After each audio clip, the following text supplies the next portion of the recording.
Biblia explicada, un recorrido diario por las Sagradas Escrituras. Hoy vamos a continuar con este capítulo 8 del libro de Eclesiastés para seguir viendo los consejos que Salomón nos dejó escrito en este último libro que él escribió ya cuando estaba finalizando su reinado, estaba ya en la vejez. Y tenemos para ustedes los versículos correspondientes. Comenzamos con el versículo número 1. ¿Quién como el sabio? ¿Y quién como el que sabe la declaración de las cosas? La sabiduría del hombre ilumina su rostro, y la tosquedad de su semblante se mudará. Te aconsejo que guardes el mandamiento del rey y la palabra del juramento de Dios. No te apresures a irte de su presencia, ni en cosa mala persistas, porque él hará todo lo que quiere. Pues la palabra del rey es con potestad, ¿y quién le dirá qué haces? El que guarda el mandamiento no experimentará mal, y el corazón del sabio discierne el tiempo y el juicio. Porque para todo lo que quisieres hay tiempo y juicio, porque el mal del hombre es grande sobre él, pues no sabe lo que ha de ser, y él cuando haya de ser, ¿quién se lo enseñará? No hay hombre que tenga potestad sobre el espíritu para retener el espíritu, ni potestad sobre el día de la muerte, y no valen armas en tal guerra, ni la impiedad librará al que la posee. Todo esto he visto, y he puesto mi corazón en todo lo que debajo del sol se hace. Hay tiempo en que el hombre se enseñoreará del hombre para mal suyo. Yo no sé si ustedes se han dado cuenta que a veces hacer esta lectura así rápida, y en esta versión, tenemos ahí en pantalla la versión Reina Valera 1960, que es muy compatible con la Reina Valera 1995. Entonces le decía que cuando uno hace esta lectura así rápida, dice, bueno, ¿qué es lo que está queriendo decir Salomón? Vamos a revisar algunos detalles de estos primeros 9 versículos que acabamos de leer. En el versículo número 1, Salomón hace una pregunta. ¿Quién como el sabio? En realidad, esta traducción, ¿quién como el sabio? En el hebreo dice algo así como, ¿quién en realidad es sabio? ¿Quién es sabio? Esa es la traducción real en hebreo. ¿Quién es sabio y quién el que sabe la declaración de las cosas? Es decir, ¿quién conoce las cosas? ¿Conocemos nosotros cómo funcionan las cosas? ¿Sabemos nosotros por qué la tierra gira alrededor del sol? ¿Sabemos nosotros por qué la sangre circula por nuestro cuerpo y el corazón bombea el corazón funciona? ¿Qué es lo que lo hace funcionar? Tú dices el cerebro, sí, pero ¿cómo funciona el cerebro? ¿Qué es lo que le da vida al cerebro como tal? Entonces, ¿será que nosotros conocemos las cosas? Y él mismo da una respuesta. La sabiduría del hombre ilumina al rostro. ¿Qué quiere decir? Que todavía tenemos muchas cosas que aprender. Hay muchas cosas que debemos inquirir. Y la única manera de entender las cosas es aceptando que existe un Dios que tiene el control de todo. Y ese Dios que tiene el control de todo nos da la oportunidad de ir descubriendo a través de su revelación cómo Él hace las cosas, porque Él es todopoderoso. Y la tosquedad de su semblante se mudará. ¿Qué es la tosquedad? La tosquedad es la dureza de nuestro corazón, la dureza de nuestro rostro, la dureza de nuestros pensamientos se va a transformar. A veces pensamos que sabemos todas las cosas, pero en realidad no sabemos nada. Otro detalle que me llama la atención en el versículo 2, si quieres puedes volver a leerlo desde tu Biblia. Dice, te aconsejo que guardes el mandamiento del rey, por el juramento que pronunciaste delante de Dios. Fíjate, hay quienes dicen que en el hebreo, al parecer, la expresión te aconsejo no aparece en el original. Se los digo porque seguramente en algunas versiones no van a leer esa expresión te aconsejo, sino que directamente dice, guarda el mandamiento del rey. ¿Cuál es el mandamiento del rey? Pueden ser los 10 mandamientos. Evidentemente son los mandamientos de Dios. Cuando nosotros leímos Proverbios, ¿te acuerdas que Salomón decía, hijo mío, guarda mis mandamientos? Se apropiaba de ellos porque él mismo los guardaba. Por supuesto. Se creía, y recuerden que esto lo escribió un rey y lo escribió un judío. Y se creía que los reyes eran los representantes de Dios en el trono. También estaban los sacerdotes. Y se esperaba que los reyes fueran hombres espirituales, que fueran los guías espirituales del pueblo. Entonces las ordenanzas del rey eran aceptadas como aprobadas por Dios. Lamentablemente no todos los reyes fueron buenos. Pero los hombres de Dios que estuvieron en el trono, que obedecieron los mandamientos, hacían reformas como Josías, como Ezequías. Hubo reyes que fueron buenos, o reyes que no cometieron tantos errores en comparación con otros. El mismo Manasés, que llegó a ser un idólatra, en el momento cuando el Señor lo castigó por sus errores, él se arrepintió y Dios lo perdonó. Podríamos decir, no que no cometieron tantos errores, sino que no fueron, en el momento en que Dios tocó su corazón, no fueron rebeldes también al llamado. Sino que fueron transformados. Exacto. Fueron transformados, que es lo que dice la parte del versículo 1. Por eso es que lo que el rey transformado presenta ante el pueblo debe aceptarse como un mensaje aprobado por Dios. Me llama la atención el versículo 3, porque él dice: no te apresures a irte de su presencia, ni en cosa mala persistas, porque él hará todo lo que quiere. Siento yo que está hablando de Dios, ¿no? Nosotros no debemos, ¿sí? Nosotros no bueno, debemos en realidad está hablando del rey, pero del rey consagrado. Ah, no te apartes del rey. Ah, ok.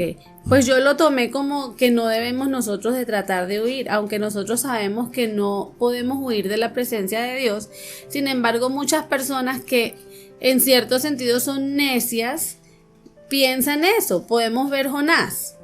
Jonás, aunque era un profeta de Dios, él en ese momento fue necio, porque él quiso huir de la presencia de Dios pensando, tal vez, que podía salirse con la suya.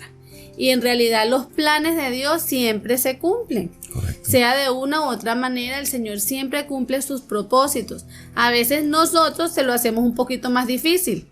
Y nosotros somos los que cargamos con las consecuencias cuando le hacemos difícil, vamos a decirlo así, los planes a Dios. Si nosotros nos dejáramos guiar como el Señor quiere guiarnos, creo que todo saldría un poquito más fácil. El versículo 5 hace énfasis sobre lo mismo. Dice: el que guarda el mandamiento no experimentará mal. Estamos hablando de los mandamientos de Dios. Con respecto a lo que tú decías, acercarnos al rey o no te alejes del rey, es porque el rey también necesita personas a su alrededor que lo aconsejen, o personas que, estando al lado de él, se ganen la confianza del rey y el rey pueda escuchar algún tipo de consejo, porque los reyes no son infalibles, los reyes se equivocan, los dirigentes religiosos se equivocan, los pastores se equivocan, porque somos seres humanos. Pero el que guarda el mandamiento, porque le presta atención al mandamiento, y ahí lo dice claramente el versículo número 5, el que guarda el mandamiento no experimentará ¿qué cosa? Mal. El mal. Y el corazón del sabio discierne el tiempo, los tiempos, la manera como Dios dirige las cosas en el mundo y entiende el juicio. Toma decisiones acertadas de acuerdo a la voluntad del Señor. Muy bien, estos son los primeros versículos. Mira, el versículo 8 dice lo siguiente: no hay hombre que tenga potestad sobre el espíritu para retener el espíritu, ni potestad sobre el día de la muerte. Y no valen armas de tal guerra, ni la impiedad librará al que lo posee. Me gusta mucho la versión que tengo en mi mano, la versión siglo XXI, porque me hizo reflexionar. Vuelvo a repetir el versículo 8, pero en otra versión. Mira lo que dice: nadie tiene poder sobre el aliento para retenerlo. Yo quiero contarles algo que me pasó el día de hoy, que a mi esposa la asustó mucho. Yo hace varios días atrás, en las noches, no estoy pasando buenas noches porque he tenido así como tos, no sé si una congestión, y me ha costado quedarme dormido estos días. He tosido mucho durante las noches. Y resulta que hoy también me dio por toser a mediodía y se me fue el aliento, se me cortó el aire por, no sé, 2 minutos, 1 minuto, no sé cuánto tiempo pasó.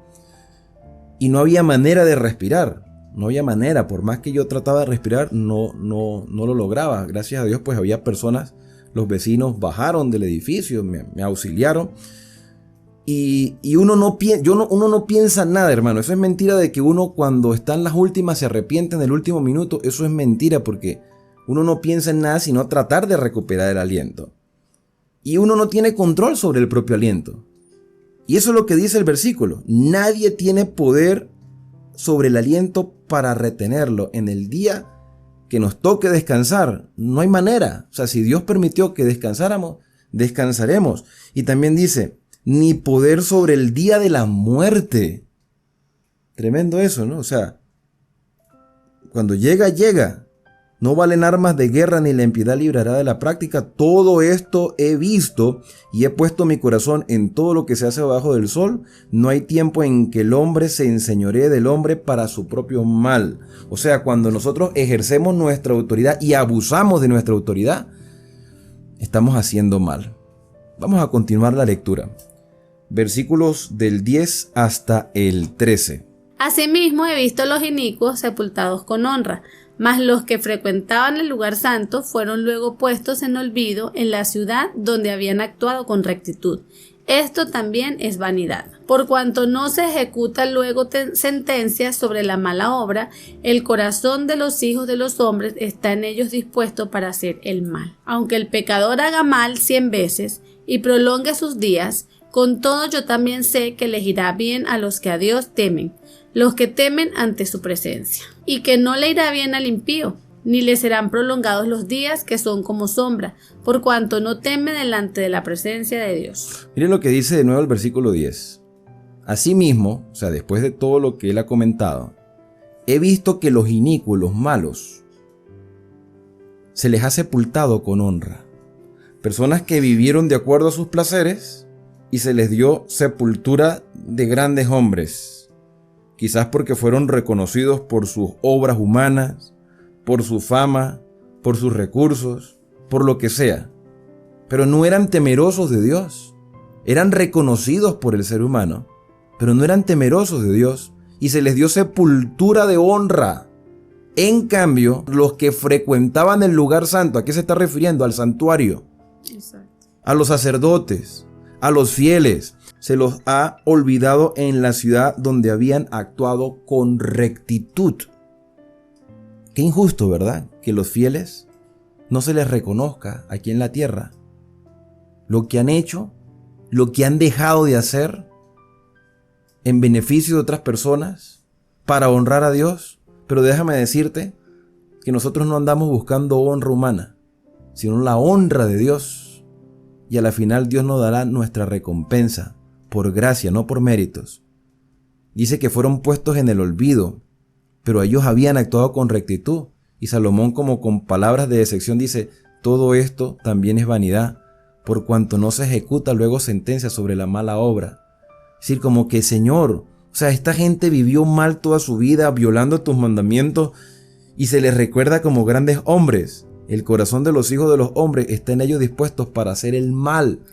Siento que eso es causa también de que nosotros, aunque estamos en este mundo, no somos de este mundo. Uh-huh. Y a veces, pues como seres humanos, queremos tener un reconocimiento y no está mal tener un reconocimiento. Pero creo yo que nuestro mayor regalo, nuestro mayor recompensa que podemos recibir, la vamos a recibir cuando Cristo venga. Y debemos de fijar nuestros ojos y nuestras metas es en eso. Porque acá, como no somos de este mundo, pues el mundo no nos reconoce. Si el mundo odió al mismo Cristo, que es el dueño y señor de todo, ¿cuánto más a nosotros? Pues no va a haber recompensa para nosotros acá. Sin embargo, las bendiciones de Dios siempre están presentes. Aunque también hay una nota de esperanza en todo este mensaje, porque dice, aunque el pecador haga mal 100 veces y prolongue sus días, con todo yo también sé que les irá bien a los que temen a Dios. Claro, porque las bendiciones de Dios siempre están presentes y Dios es el que ayuda a sus hijos. Los que temen ante su presencia, los que respetan, los que honran a Dios, a esos son los que le va a ir bien.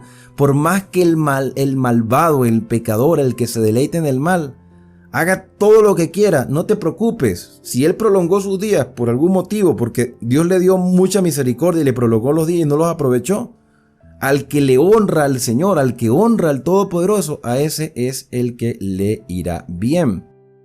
Y termina esta sección diciendo, y que no le irá bien al impío, ni le serán prolongados los días porque son como sombra. Aunque aparentemente viva mucho tiempo, en realidad no va a disfrutar esa vida, por cuanto no teme delante de la presencia del Señor. Fíjate, la gente hoy muestra una fachada, pero en realidad no sabemos lo que ellos están sintiendo.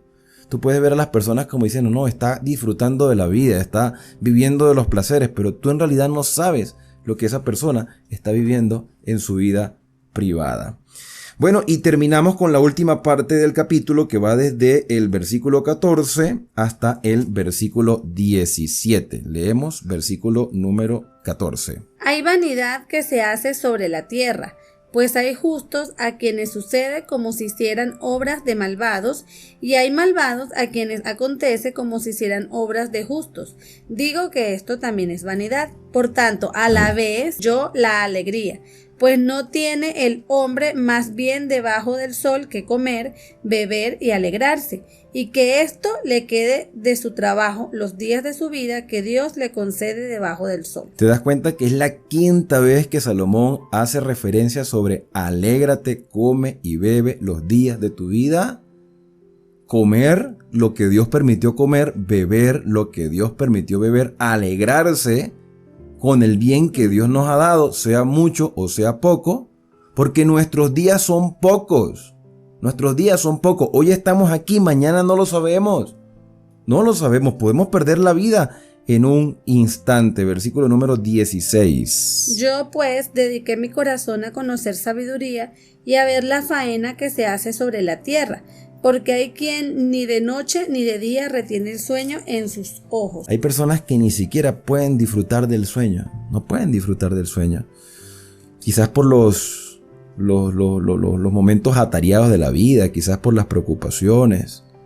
Y él dice, dediqué mi corazón a conocer sabiduría y a ver la faena que se hace sobre la tierra, a ver a las personas cada quien en lo suyo. Y me di cuenta que hay gente que en realidad vive porque todavía le late el corazón, pero en realidad no están disfrutando de la vida. Solo existe. Correcto.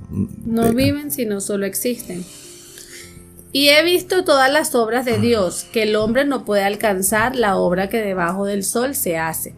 Por mucho que trabaje el hombre buscándola, no la hallará, aunque diga el sabio que la conoce, no por eso podrá alcanzarla. He visto todas las obras de Dios. ¿Sabe que eso me hace recordar un versículo que ya leímos anteriormente en el capítulo 3, verso 11, donde Salomón dice, Dios hizo todo hermoso a su tiempo, haciendo referencia a la creación. Dios hizo todo hermoso, he visto todas las obras de la creación, he contemplado todo lo que Dios ha hecho, que el hombre no puede alcanzar la obra que debajo del sol se hace, porque tenemos limitantes y porque quizás no podemos comprender todo, no podemos comprender todo el vasto universo. Por eso es que el capítulo comienza diciendo, ¿hay sabio en la tierra? ¿Hay algún sabio que comprenda todas las cosas? ¿Hay alguien que pueda entender todo lo que está sucediendo en el universo? No, porque estamos limitados. Por mucho que trabaje el hombre buscándola, no la puede hallar, porque eso es revelación de Dios. Aunque diga el sabio que la conoce, no por eso podrá alcanzarla. No podemos alcanzar toda la plenitud del conocimiento, ni podemos tener todas las experiencias. Pero Dios nos ha dado la oportunidad de vivir donde estemos, con el idioma que hablemos, en la condición social donde nos encontremos, que podamos disfrutar de los bienes que Dios nos ha dado y saber que Dios tiene el control de todas las cosas. Nosotros no, hay cosas que se nos van a escapar de las manos. Por eso Salomón es enfático y dice, mira, para mí lo mejor es que la persona coma, beba, disfrute de la vida, honre a Dios y guarde los mandamientos. Bien, con esto hemos terminado este capítulo número 8. ¿Qué versículos te llamaron mucho más la atención? A mí de manera particular, de verdad, me gustó más el último, el versículo 17, porque creo que es una conclusión que Salomón hace de todo lo que mencionó. Dice, contemplé la obra de Dios y vi que el hombre no puede comprender la obra que se hace debajo del sol. Por mucho que trabaje por descubrirla, no la entenderá. Aunque el sabio diga que lo sabe, no por eso podrá comprenderla. A mí me llamó la atención el versículo 11, que aunque no lo discutimos el día de hoy, creo que tiene también una lección muy importante, no solo para nuestra vida espiritual, sino también para nosotros como padres. Porque dice, si no se ejecuta, o en esta versión dice así, si no se ejecuta enseguida la sentencia para castigar una mala obra, el corazón de los hijos de los hombres se dispone a hacer lo malo. Cuando vemos las injusticias y vemos que no se aplica la justicia, nos decepcionamos. Exacto. Y hasta las personas se sienten como impulsadas a decir, pues yo también puedo hacerlo. Exacto. Yo hago eso entonces porque como no hay castigo, no hay nada, pues yo también lo hago. Que no es el deber ser, ¿no? Porque nosotros debemos de ser rectos, no porque nos vayan a castigar o no, sino porque realmente queremos agradar al Señor. Sin embargo, el corazón del ser humano es así.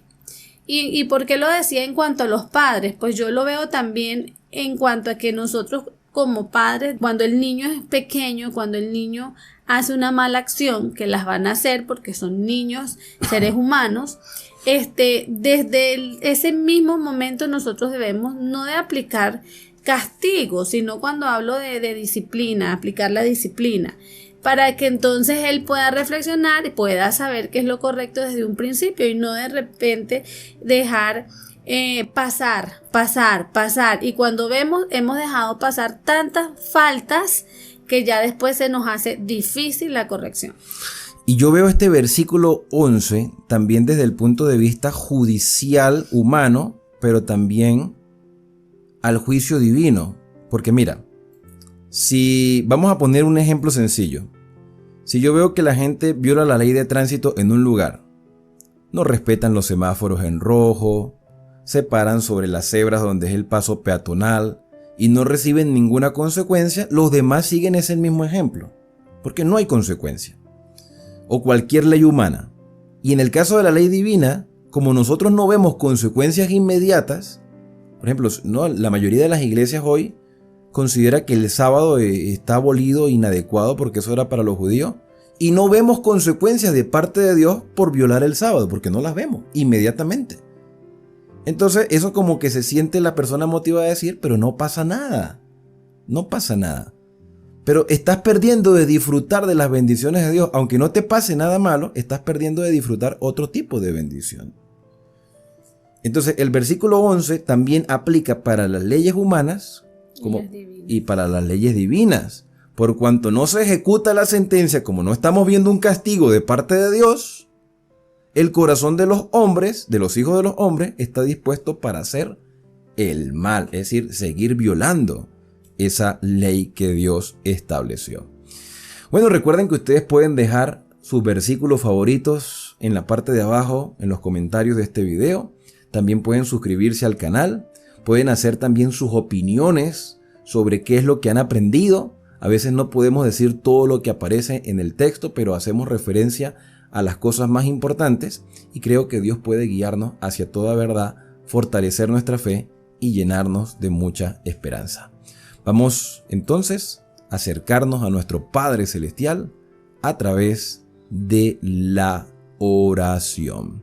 Gracias, Señor, porque nos instruyes, porque nos capacitas, porque estás atento a nuestras necesidades y nos permites, Señor, entender tu voluntad. Hay muchas cosas que necesitamos cambiar en nuestra vida. Vemos muchas injusticias. Señor, solo dependiendo de ti podremos verdaderamente alcanzar la felicidad plena, el gozo y la seguridad, porque tú eres nuestro sustentador. Guía nuestros pasos ahora y hasta que nuestro Señor Jesús venga a buscarnos en las nubes de los cielos. Son agradecimientos que te hacemos en el santo y bendito nombre de Cristo Jesús. Amén. Amén. La invitación es para que puedan acompañarnos en el próximo capítulo aquí en Esperanza, el canal de las Sagradas Escrituras.